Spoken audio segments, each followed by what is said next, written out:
Terpikat pesona Hot Duda. Bab 016. Jangan pakai sepatu dan tas butut, jangan kelihatan lemah. Kalau enggak, kamu bisa habis dibully sama geng dominan di sekolah. Jangan harap dapat bantuan dan pembelaan, aku minta kita pura-pura nggak kenal di sekolah. Yasa sedang menelpon Lanina sambil bermain kecil di lapang basket kecil di samping rumah. Sepatu sama tas butut itu spesifikasinya kayak gimana? Kalau barang bagus tapi beli murah di pasar minggu, itu termasuk butut nggak? Tanya Lanina kebingungan. Kamu tahu kan sekolah Bina Harapan itu kayak gimana? Ya tahu. Bina Harapan itu sekolah orang-orang hedon silah rata-rata. Si Roni juga sering curhat kalau dia sering dibully sama geng cewek super populer di sana. Kalau misalnya nanti aku dibully juga, ya udah nggak apa-apa, aku abaikan aja. Yasa tidak yakin. Yasa takut kalau nanti Lanina jadi korban bully di sekolah sementara dirinya tak siap untuk menunjukkan diri sebagai pelindung bagi Lanina. Yasa selalu gengsi menunjukkan rasa pedulinya pada setiap kawan lawan jenis. Benih-benih sebagai seorang tsundere memang sudah tumbuh baik di dalam diri anak lelaki 17 tahun itu. Yas.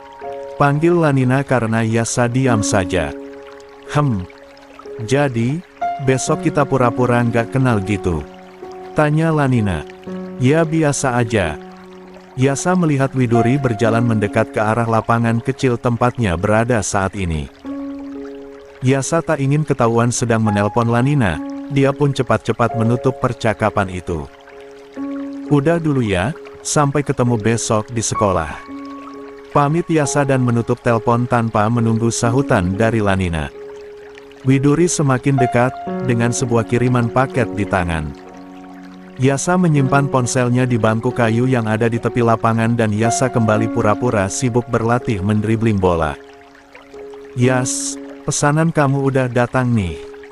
Seru Widuri saat dirinya semakin dekat. Oh, tugas Yasa biasa saja. Saya belum lihat gimana isinya, saya unboxing dulu ya, siapa tahu nanti ada yang salah, bisa kita retur lagi, kata Widuri dan duduk di bangku kayu itu. Ya mana aku tahu. Yang lebih tahu soal begituan kan emang cewek-cewek. Iya, makanya mau saya cek dulu. 2. Kadang Widuri kesal dengan sikap ketus Yasa. Saat ini dirinya serasa lebih pantas menjadi kakaknya daripada ibu tirinya. Tapi tidak apa-apa, Widuri selalu percaya dengan proses, kesabaran dalam berproses akan memberikan hasil terbaik. Begitu pula tentang Yasa, jika Widuri bersabar, ia yakin kalau nanti Yasa akan melunak dan menerima kehadiran dirinya. Sabar, sabar. Namanya juga ababil, berarti aku yang udah dewasa harus lebih banyak sabar dan lebih banyak ngalah, batin Widuri sambil membuka kemasan paket itu untuk mengetahui apakah isinya sudah sesuai pesanan. Widuri membeli skincare yang cukup mahal untuk hasil yang lebih optimal.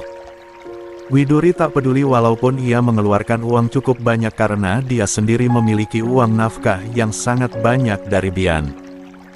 Wah, ada pouhnya. Imut banget deh. Pasti temen kamu bakalan seneng sama ini, seru Widuri menarik atensi Yasa.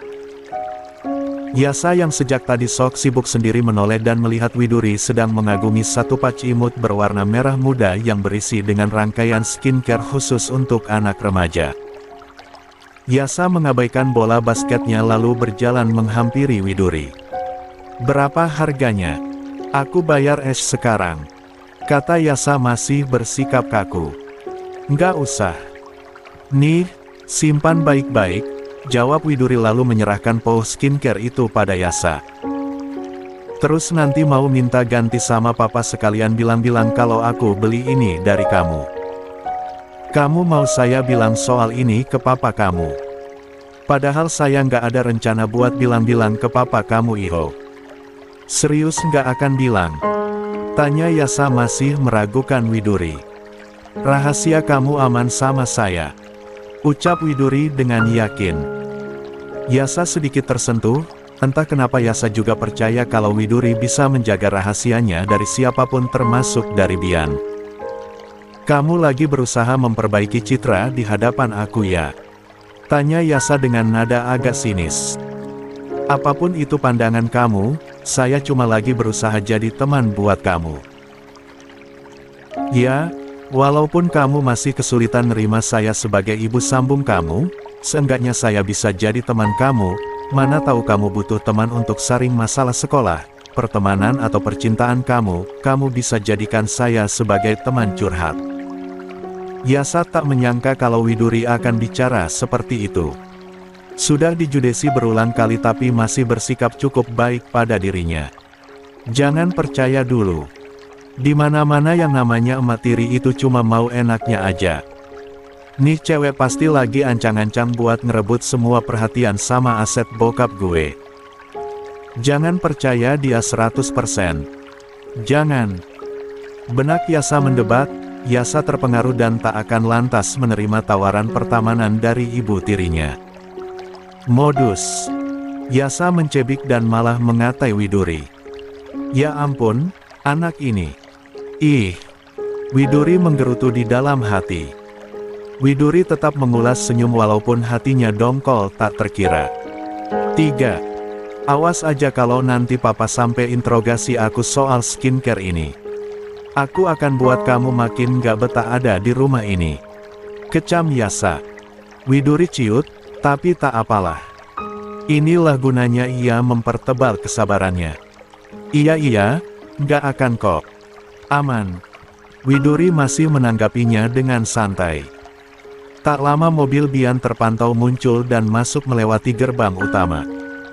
Yasa yang melihat kedatangan sang papa langsung panik dan mencari jurus untuk menghindar secepat kilat.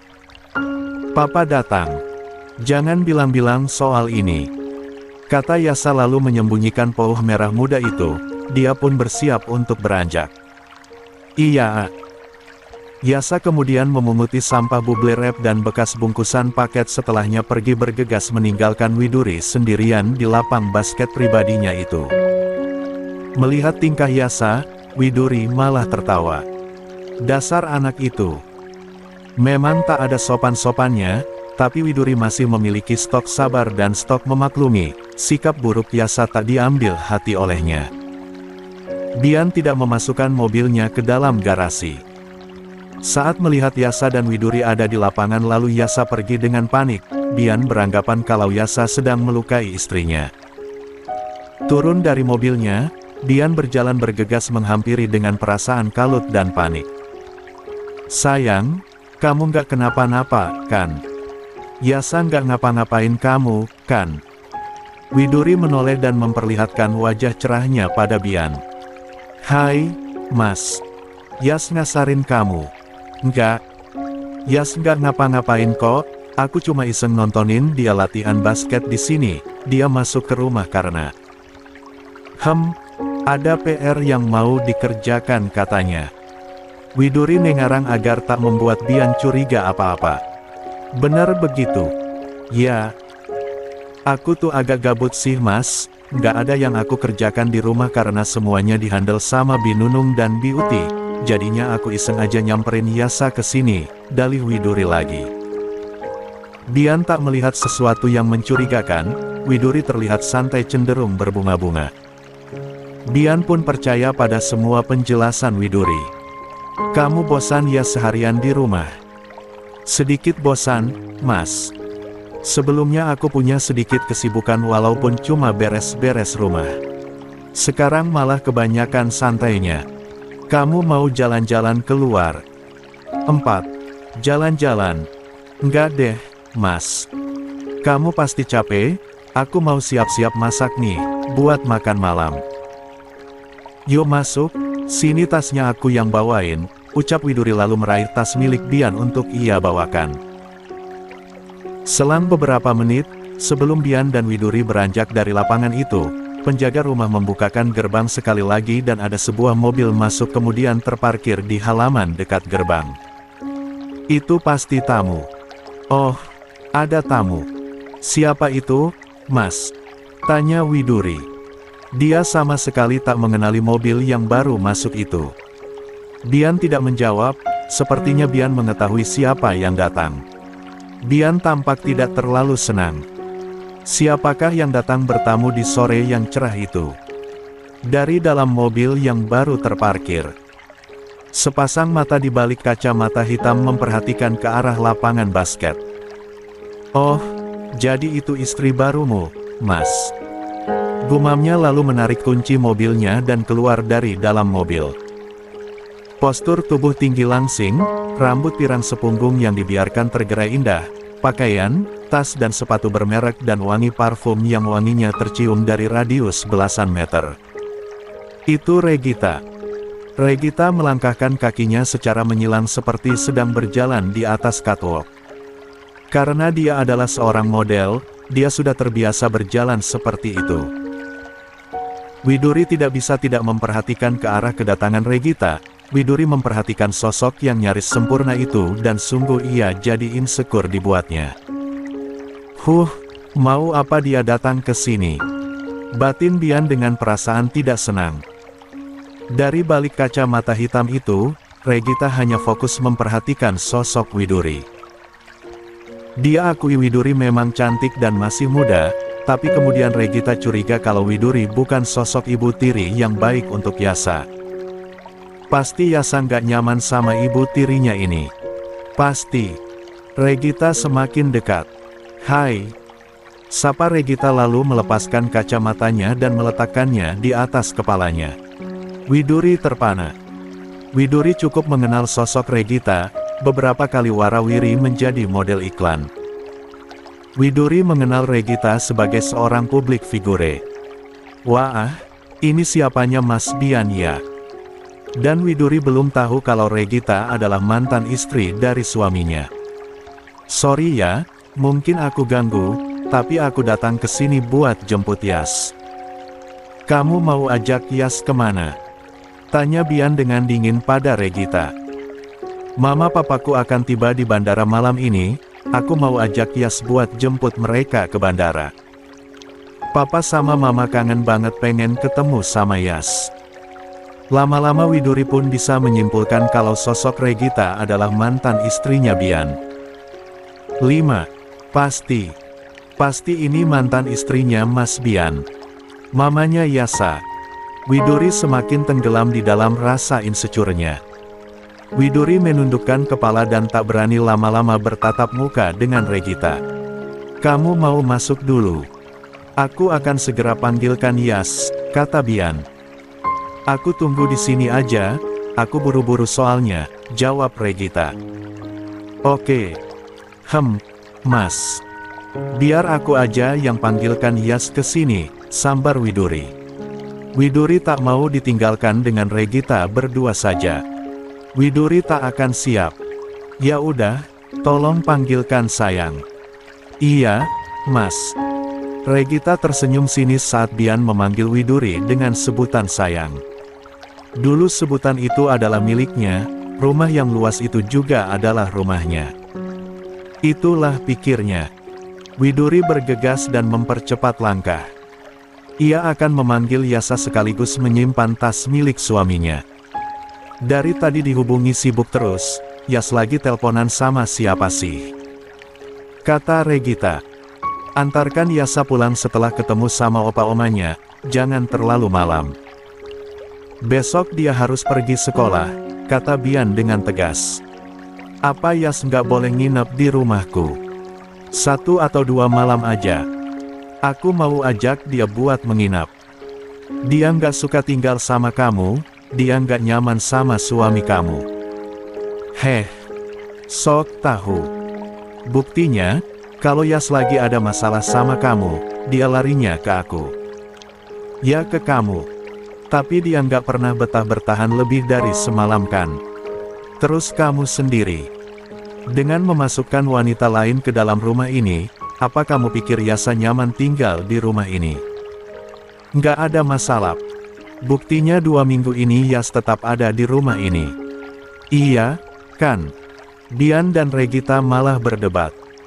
Setiap kali bertemu, yang mereka bahas memang akan selalu berujung pada perdebatan. Selalu dan selalu seperti itu. Lagian kamu tuh kalau nyari istri tuh jangan yang asal cantik. Daun muda. Cari yang benar-benar bisa membuat Yas nyaman, jangan egois. Jangan memikirkan kepentingan kamu sendiri. Nasihati Regita. Kali ini giliran Bian yang bersikap sinis pada Regita. Pintar sekali Regita menegur Bian. Padahal yang pertama kali menghancurkan rasa nyaman Yasa adalah Regita sendiri. Mesti kayak kamu ya. Dewasa, mapan. Sindir Bian. Pasalnya, Regita kini bersuamikan seorang produser yang usianya jauh lebih tua dari dirinya. Produser yang tega merebut Regita dari Bian dan dari Yasa. Tapi sudahlah. Bian sudah merelakan itu semua, Bian sudah tak menyesali hal itu lagi. 6. Oh iya, kenapa kamu nggak undang-undang aku, Mas? Kamu sengaja merahasiakan pernikahan kamu? Atau cuma aku aja yang nggak dikasih tahu? Aku rasa kamu nggak perlu tahu. Ya perlulah. Istri kamu itu otomatis akan jadi ibu sambungnya Yasa. Itu sangat penting buatku. Yasa keluar dari dalam rumah dan melihat atmosfer panas di antara papa dan mamanya. Hal yang tidak aneh baginya, sejak kecil, pemandangan perdebatan di antara Bian dan Regita adalah tontonan sehari-hari bagi Yasa. Bahkan, setelah punya kehidupan masing-masing pun, kalian masih hobi berdebat. Konsisten. Fucking hell. Umpat Yasa di dalam hati dan dia berjalan mendekat pada kedua orang tuanya di lapangan basket miliknya. Yas. I miss you so. Regita langsung bersikap manis ketika Yasa datang. Regita merentangkan kedua tangannya untuk memeluk Yasa. Yasa biasa saja, tidak antusias, apatis seperti biasanya. Kamu teleponan terus sama siapa sih? Dari tadi mama coba nelpon kamu tapi sibuk terus. Setelah dekat, Regita langsung memeluk Yasa yang saat ini tingginya sudah hampir setara dengan dirinya.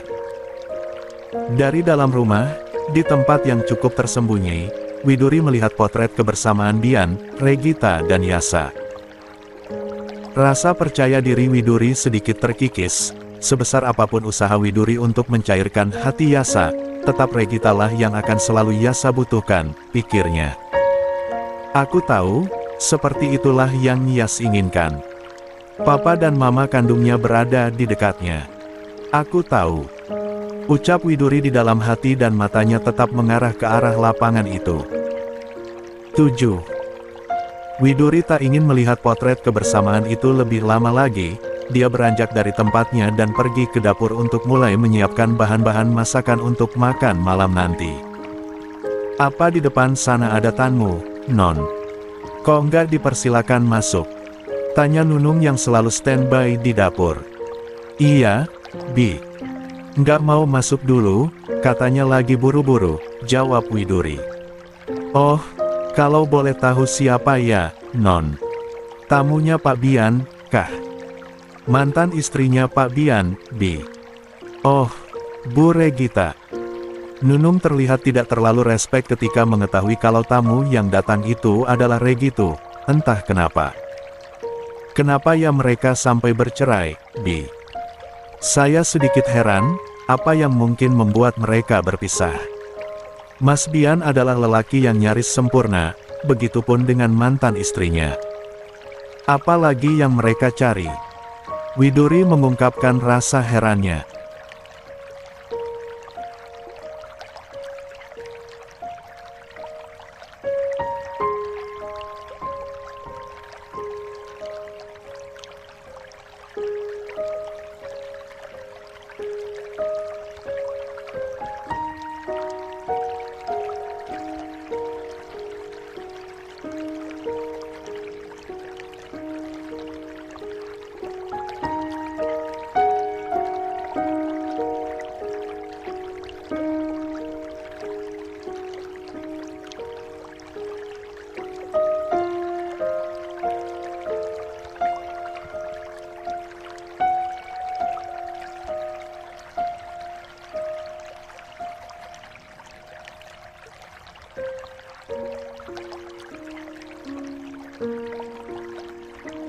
you.